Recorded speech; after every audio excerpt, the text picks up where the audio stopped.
بسم اللہ الرحمن الرحیم۔ الحمدللہ۔ آج رمضان المبارک کا 5واں روزہ اللہ تعالیٰ کی خصوصی توفیق سے بروز بدھ اور 29 اپریل ہے۔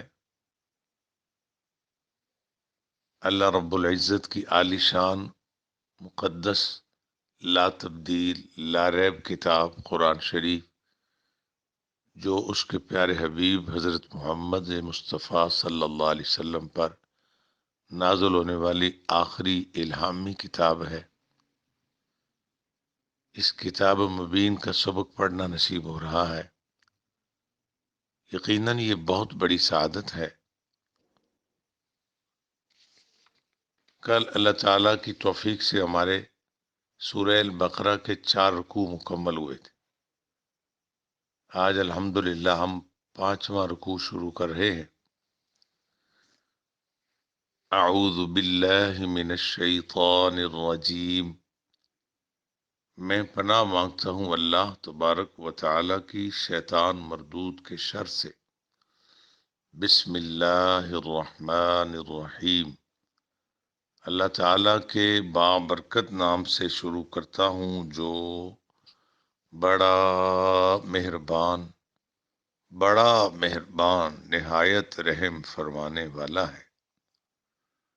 کلام باری تعالیٰ اس طرح ہے: یا بنی اسرائیل، اے اولاد یعقوب، اے بنی اسرائیل، لذکروا نعمتی اللتی، لذکروا ذکر کرو، یاد کرو، نعمتی میرا وہ احسان، اللتی جو، انعمت میں نے تم پر فرمایا، انعمت علیکم، واوفوا بعہدی اور پورا کرو تم میرے ساتھ کیے ہوئے وعدہ کو، اوفی بعہدکم میں پورا کروں گا تمہارے ساتھ کیے ہوئے وعدہ کو، وإیایا فرحبون اور صرف مجھی سے ڈرا کرو۔ سامعین کرام، اس آیہ مقدسہ میں بنی اسرائیل کو مخاطب کیا جا رہا ہے۔ آپ قرآن شریف میں پڑھتے ہیں جس طرح میں نے ابھی پڑھا ہے، یا بنی اسرائیل، اے اولاد یعقوب۔ عام حضرات جلدی میں شاید نہ سمجھ سکیں، اسرائیل حضرت یعقوب علیہ السلام کا ہی دوسرا نام تھا، اور اس کا مطلب ہے عبداللہ، یعنی اللہ کا بندہ۔ اللہ تعالیٰ چونکہ بنی اسرائیل میں نے کم و بیش یہاں سے اب مسلسل جو ہے نا کئی رکوعوں تک بنی اسرائیل کی اصلاح ہدایت کی کوشش کی جا رہی۔ یہود کو خصوصی خطاب کرنے میں مصلحت یہ تھی کہ تمام اقوام عالم خصوصاً جزیرہ عرب کے باشندوں میں یہود کو ایک اہم مقام حاصل تھا۔ 4000 سال تک سلسلہ نبوت ان میں جاری رہا، ہزاروں نبی ان میں پیدا ہوئے، جن کے باعث علم و حکمت میں کوئی قوم ان کی برابری کا دعویٰ نہیں کر سکتی تھی۔ ان کے گرد و نواح میں بسنے والے قبائل ان کی علمی برتری سے بہت مرعوب تھے، یہاں تک کہ بعض لوگوں نے اسلام قبول کرنے کے لیے شرط لگا رکھی تھی، اگر یہود یعنی بنی اسرائیل جو اہل کتاب ہیں اسلام قبول کیا تو وہ بھی کریں گے۔ اس لیے قرآن حکیم نے یہود کو خاص طور پر اسلام کی طرف بلایا تاکہ ان کے اسلام لانے سے دوسرے لوگوں کے اسلام قبول کرنے کی راہ ہموار ہو جائے۔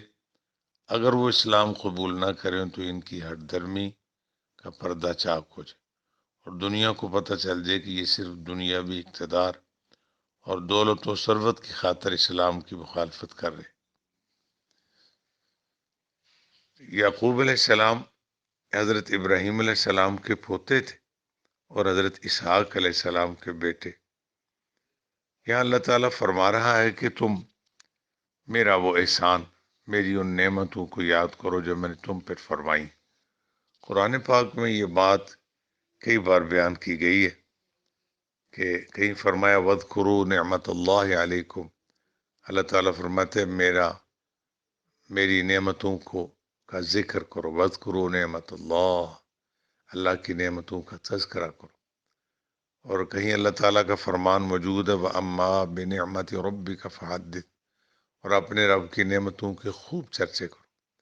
یعنی اللہ تعالیٰ کی ذات بابرکات کا حکم آ رہا ہے کہ میرے احسانات کا تذکرہ کرو۔ ہم لوگ تو خیر تربیت سے محروم ہیں، جب کبھی بولتے ہیں رونا ہمارا عادت بن چکی ہے، کھتریانہ مزاج ہے، سب کچھ ہوتے ہوئے رونا، یعنی روتے رہنا، کچھ نہیں رہا، یہ ہو گیا وہ ہو گیا، سب کچھ ہوتے ہوئے بھی مایوسی کا اظہار اور نہ جانے کیا کیا شکوے شکایت۔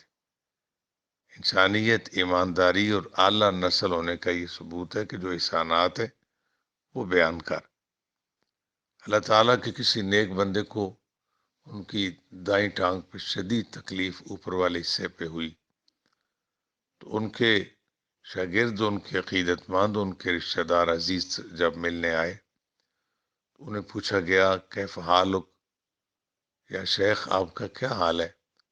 انہوں نے فرمایا اللہ کا شکر ہے، میرا دایاں بازو ٹھیک ہے، میرا سر اور میرا سینہ، میری کمر ٹھیک ہے، بایاں بازو بھی ٹھیک ہے، اور میری بائیں ٹانگ بھی ٹھیک ہے، اور دائیں ٹانگ بھی نیچے سے ٹھیک ہے، اوپر تھوڑی سی تکلیف۔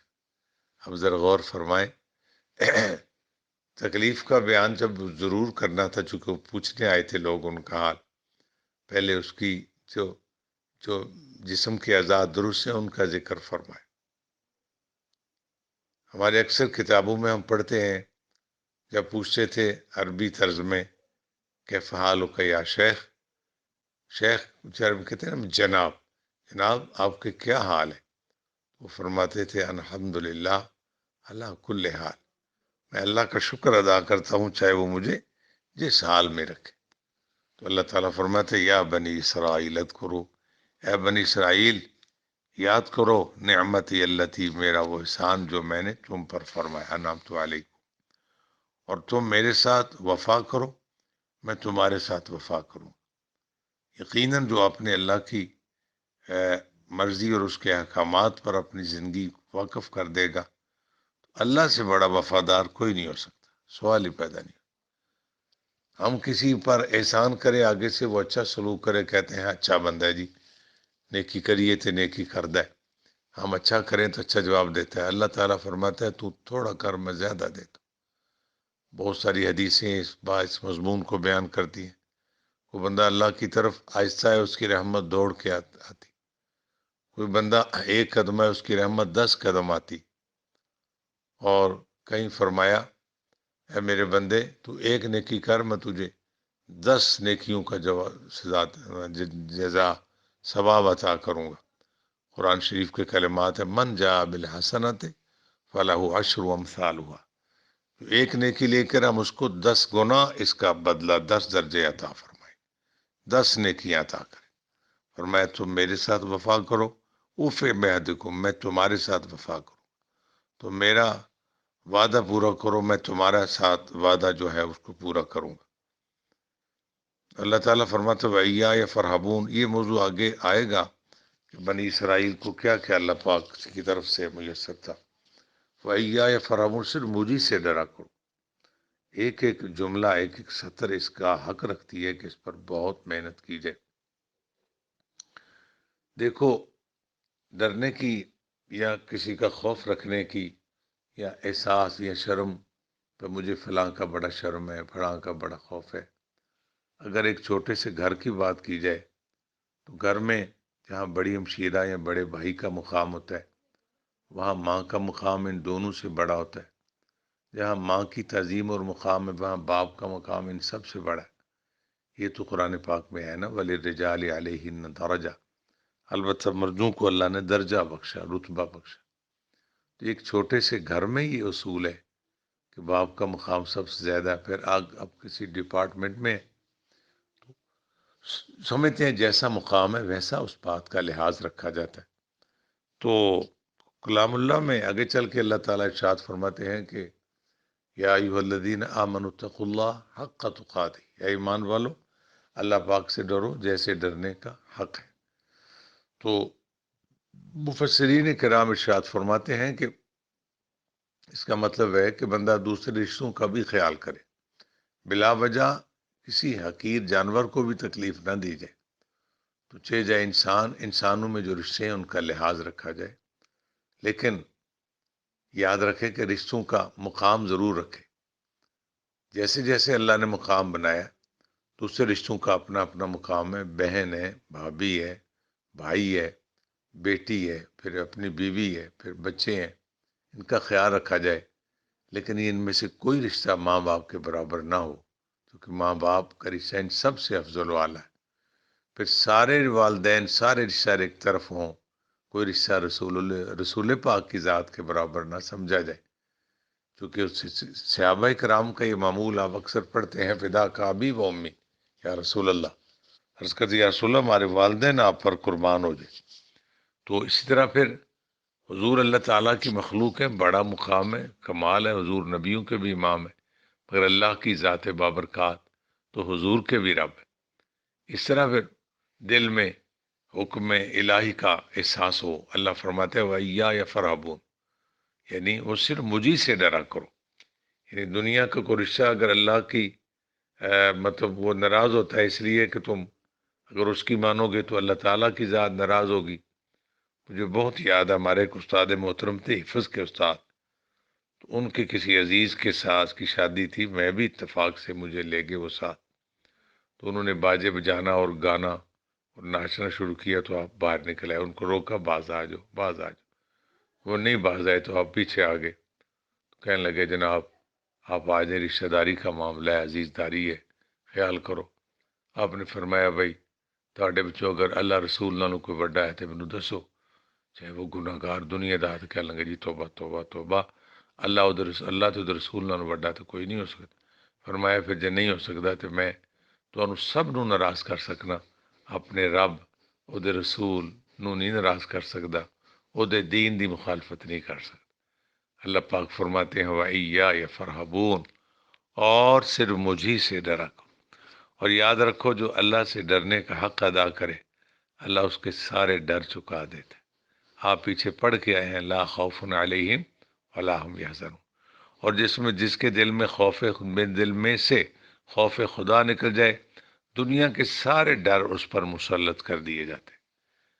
بلکہ اس یہ بات آگے بڑھتی جا رہی ہے، ہمارا اگر کسی سے پیار محبت ہو تو ہونا ہی اللہ رسول کی رضا کے لیے چاہیے، ناراضگی بھی اللہ رسول کی رضا کے لیے۔ کیا وہ مبارک کلمات ہیں، الحب للہ والبغض للہ، محبت بھی اللہ تعالیٰ کی رضا کے لیے اور کسی سے ناراضگی بھی رضا الہی کے لیے۔ اپنی ذات کو کیا، ہماری ذات کیا ہے، ہم اپنے بڑوں کا جب تذکرہ پڑھتے ہیں سبحان اللہ، حضرت علی المرتضیٰ، اخی مصطفیٰ، داماد مصطفیٰ، حسنین کریمین کے عظیم الشان والد گرامی سیدہ طیبہ طاہرہ کے شوہر نامدار، کیا شان حضرت علی رضی اللہ عنہ کی۔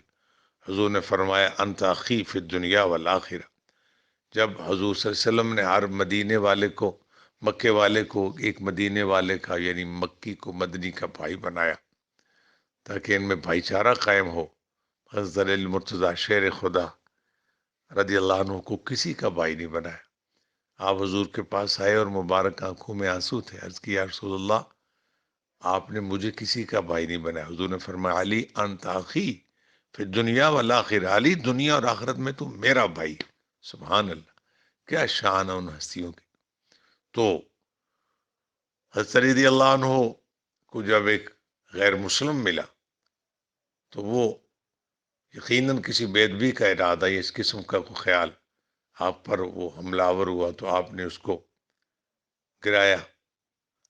گرا دیا۔ قریب تھا کہ آپ کے ہاتھ مبارک میں تلوار تھی کہ اس کا سر تن سے جدا کر دیتے۔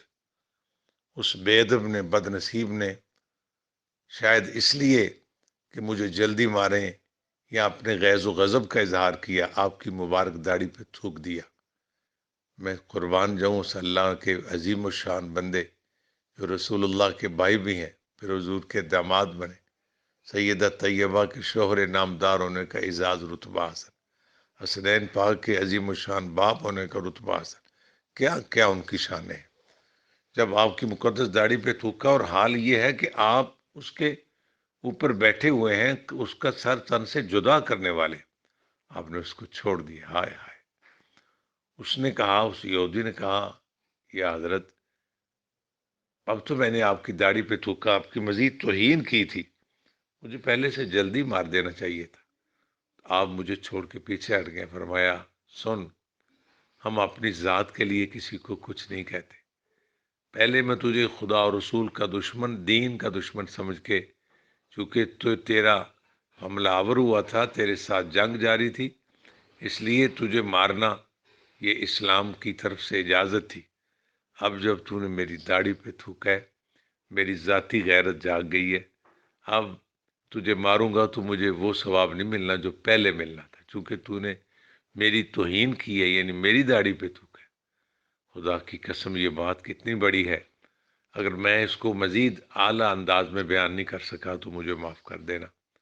ساری زندگی کے لیے وَإِيَّايَ فَارْهَبُونَ کی تشریح تو بڑی طویل ہے، اگر یہ غور میں آ جائے، یعنی الحب للہ والبغض للہ، محبت اور ناراضگی اپنی ذات کیا ہوتی ہے، اللہ تعالیٰ کی رضا اور خوشنودی کے لیے۔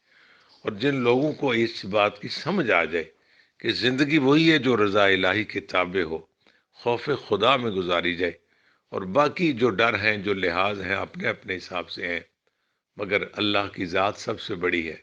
اللہ فرماتا وَإِيَّايَ فَارْهَبُونَ، اور صرف مجھی سے ڈرا کرو۔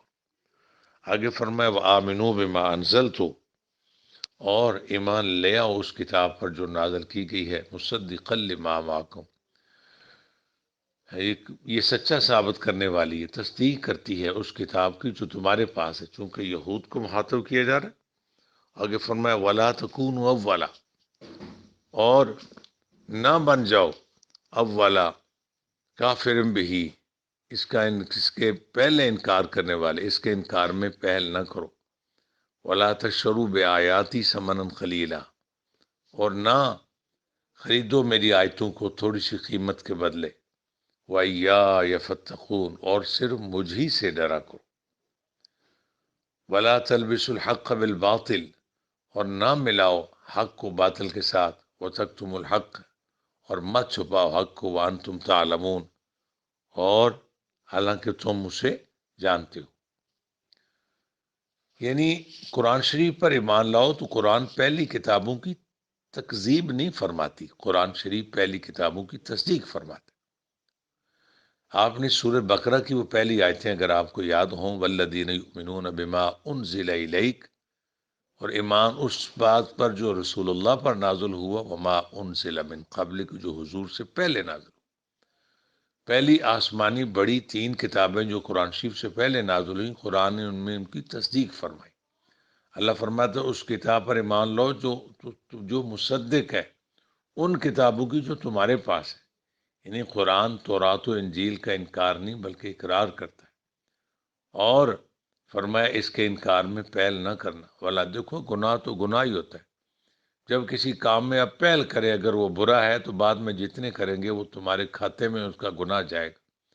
اگر نیکی میں پہل کرو گے، جتنے لوگ نیکی کریں گے تو ان کی نیکی کا ثواب بھی تمہارے کھاتے میں جائے۔ فرمایا ولا تکونوا اولا کافر بھی، اس کے انکار میں پہل نہ کرنا، اور میری پاک آیتوں کو تھوڑی سی قیمت پر نہ بیچنا۔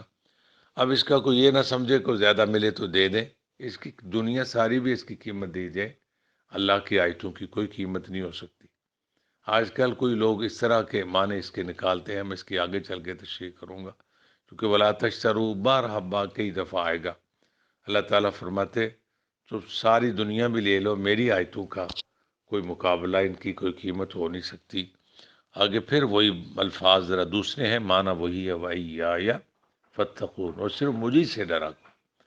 یعنی اے میرے بندو، یہود و نصارہ کو احساس دلایا جا رہا ہے، بالخصوص یہود کو، کہ تم اس چیز سے ڈرتے ہو کہ تمہاری جارحداری ختم ہو جائے گی، یا یہ ہے یا وہ۔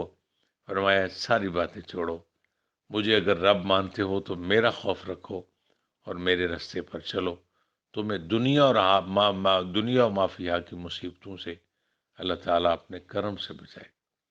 اور آگے فرمایا لا تلبسوا الحق بالباطل، نہ مت ملایا کرو حق کو باطل کے ساتھ، وتکتموا الحق، اور مت چھپاؤ حق کو۔ یہ چونکہ ان کے پاس پہلے کتاب موجود تھی، پہلے نبی کو، اب وہ چونکہ اگر اپنی کتاب تورات و انجیل کو واضح کر دیتے تو اس میں تو رسول پاک علیہ الصلوۃ والسلام کا پورا تعارف تھا، اب یہ مضمون چلے گا کافی آگے تک۔ تو اللہ پاک فرماتے ہیں نہ، یعنی ان میں کوئی سچ ہے کوئی جھوٹ ملا لیتے تھے تاکہ لوگ جو یہود ہیں وہ مسلمان نہ ہو جائیں، کلمہ نہ پڑھ لیں۔ فرمایا نہ، ایسا نہ کرو، وَتَكْتُمُ الْحَقَّ، اور حق کو نہ چھپاؤ، وَأَنْتُمْ تَعْلَمُونَ، تم جانتے ہو، یعنی وہ سب سمجھتے تھے۔ مختصر سے میں اشارہ آپ کو دوں کہ یہ جو قرآن شریف کا نازل ہونا، حضور کا تشریف لانا، پہلی کتابوں میں کس طرح تھا آگے چل کے آپ پڑھیں گے، اللہ فرماتا ہے اس طرح جانتے تھے جس طرح اپنے بیٹوں کو جانتے ہیں۔ پہلے نبی حضور علیہ الصلوۃ والسلام پر جو کتاب مبین نازل ہوئی، حضور کی ذات کا آنا، لکھا ہے ہمارے تفسیر میں کہ ایک یہودی راہب جو بہت بڑا عالم تھا اور جزیرہ عرب میں پہلی بار آیا، اور اس رات آیا جس رات نبی علیہ الصلوۃ والسلام کی ولادت پاک ہونی تھی۔ یہ آ کے مکہ شریف، کعبہ شریف کے قریب رک گیا، اور اس کے علم کا بڑا شہرہ تھا۔ آگے اس نے لوگوں سے پوچھا یہاں خاندان قریش آباد ہے؟ جی آباد ہے۔ ان میں عبد المطلب، بنی ہاشم، یہ سارا پوچھتا گیا جو حضور کے خاندان کا ہے۔ ان کا بیٹا ایک عبداللہ تھا، وہ فوت ہو چکا، اس کی بیوی کا نام آمنہ، پورا ڈریس اس کو معلوم ہے، جب کو پہلی بار آیا۔ اگلے دن صبح ولادت پاک کا دن تھا، تو اس نے پوچھا لوگوں جاؤ انہیں پتہ کرو ان کے گھر کو بچہ پیدا ہوا۔ پتہ کیا، کہنے لگے ہاں، کہنے لگے اگر وہ مجھے اجازت دیں تو میں اس بچے کی زیارت کر سکتا ہوں۔ اجازت ملنے پر اس کو لایا گیا، وہ دیکھتا رہا دیکھتا رہا دیکھتا رہا، پھر کہنے لگا آج نبوت بنی اسرائیل سے نکل گئی۔ اسے پوچھا گیا کہ تجھے کس طرح پتا؟ کہتا ہے ہماری کتابوں میں یہ سب لکھا کہ فلاں جگہ آخری نبی آئیں گے، فلاں خاندان میں تشریف لائیں گے، فلاں طریق کو پیدا ہوں گے، ان کی والدہ، ان کے والد کا سارا۔ پھر بہت ساری اس طرح کی اور دلیلیں ہیں۔ جب بیت المقدس فتح ہوتا ہے تو حضرت عمر فاروق رضی اللہ عنہ کا آپ کو پتہ، ان کے دور مبارک میں تو آپ نے باوجود اس کے کہ آپ کو کہا گیا کہ آپ سواری پہ تشریف رکھیں، آپ نے پابندی لگائی تھی کہ سواریوں پہ وزن نہیں رکھنا، زیادہ لمبا سفر ہے، ایک بندہ بیٹھے دوسرا سفر کرے، آپ نے یہ واقعہ سنا ہوا ہے۔ جب آپ قریب پہنچے بیت المقدس کے، چونکہ آپ کی فوجیں پہنچ چکی تھی، فتح ہو چکا تھا، تو وہ بےتاب تھے دیکھیں امیر المومنین کی زیارت کریں۔ تو آپ کے خدام حاضر ہوئے کہ جناب آپ اس طرح کریں کہ یہ ہمارے سے شاہی گھوڑا اور شاہی پوشاک پہن لیں، چونکہ یہاں دوسرے مذہب کے یہود و نصارہ کے بڑے بڑے راہب اور علماء موجود ہیں۔ آپ نے فرمایا نہیں، ہماری عزت اسلام سے ہے، اس ظاہری بود و باش سے نہیں۔ آپ اسی انداز میں تشریف لے جا رہے ہیں۔ اب جب وہاں پہنچے تو سواری باری باری چک بیٹھ رہے تھے، باری غلام کی، تو اس نے کہا حضرت آپ تشریف لائیں اور میں پکڑتا ہوں باغ۔ فرمایا نہیں، باری تیری ہے، تو ہی بیٹھے گا۔ بات طویل ہے، ذرا مختصر کر رہا ہوں۔ وہاں پہنچے ہو تو یہود کے بڑے بڑے علماء یہود و نصارہ کو کہنے لگے ہاں ہم نے سچ پڑھا تھا کہ آخر الزمان نبی کے غلام جن کا نام عمر ہوگا اس طرح فتح کریں گے۔ انصاف کا تقاضا یہ ہوگا کہ سواری پہ غلام اور وہ پیدل ہوگا، یعنی حضور کا پتہ، حضور پر نازل ہونے والی کتاب کا پتہ، اور حضور کے بڑے بڑے اصحاب کا بھی پہلی کتابوں میں ذکر تھا۔ اس کے باوجود کیا تھا، وَتَكْتُمُ الْحَقَّ، اور مت چھپاؤ حق کو۔ وہ ان باتوں کو چھپا لیتے تھے، اگر بتائیں تو یہ سارے لوگ کلمہ پڑھ لیں۔ اللہ فرماتا ہے وَأَنْتُمْ تَعْلَمُونَ، اور تم اس سے جانتے بھی ہو۔ آج کا سبق کتنے رکھتے ہیں جی من آیتوں کو ترجمے کے بغیر؟ اعوذ باللہ من الشیطان الرجیم، بسم اللہ الرحمن الرحیم، یا بنی اسرائیل اذکروا نعمتی اللتی، یا بنی، میں نے پہلے برز کیا اس کو نی کو رکھے، نی نہ پڑھے، نی، یا بنی اسرائیل اذکروا، نی عربی لہجہ، یا بنی را کو زبر الف بڑی مد، اسرا را کو پر رکھے، اسرائیل اذکروا زال نرمی سے، کرو را پر پیش واو ساکن، لذکرو نعمتی اللتی، تا کے نیچے زیر یا ساکن تا زیر یا تی، نعمتی اللتی انعمت، نون جو ہے نا قلقلہ نہ ہو جائے، حروف قلقلہ 5 ہے نا، قطب جد قاف تو با جیم دال، ان پر زبان لگتی اٹھتی ہے، یہ حروف قلقلہ میں سے نہیں ہے۔ انعمت، اس کو ذرا ساکن کر، انعمت نہیں، بعض کو انعمت پڑھ نہیں، انعمت، انعمت علیکم، علیکم عین گلے سے، عائعو علیکم، وَأَوْفُوا بِعَهْدِي دال زید یا مدی، عین زبر ہا دال زید یا دی، بعہدی، اوفی بعہدکم، بعہدکم وَإِيَّايَ فَارْهَبُونَ، وَآمِنُوا بِمَا، میم زبر الف مد ما، میں بارہا عرض کرتا ہوں یہ زیر زبریں ان کو پتہ کرو، ان کا پہچان ہو، اور ان کا پڑھتے ہوئے ان کا پورا لحاظ رکھا جائے۔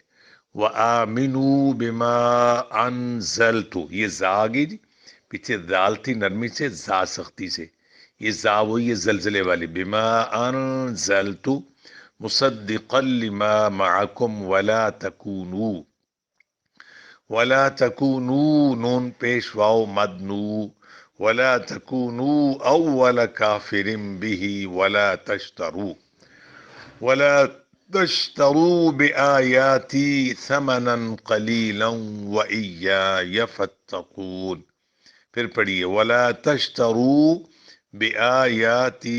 بِآيَاتِي ثَمَنًا قَلِيلًا وَإِيَّايَ فَاتَّقُونَ، ثمناً قلیلا پہ آپ سانس لینا چاہتے تو ایک سبب تھا، زا کا نشان ہے، لیکن اگر نہیں رکنا چاہتے تو یوں پڑھیں گے، ثمناً قلیلا وإیایا فاتقون، وإیایا فاتقون، ولا تلبسوا الحق، سین آگے جی، سین کی باریک سیٹی، ولا تلبسوا الحق بالباطل وتكتموا الحق وأنتم تعلمون، وَأَنْتُمْ تَعْلَمُونَ، وَأَنْتُمْ نون کو نرمی سے، وَأَنْتُمْ تَعْلَمُونَ، پڑھیے، صدق اللہ العظیم وصدق رسولہ النبی الکریم۔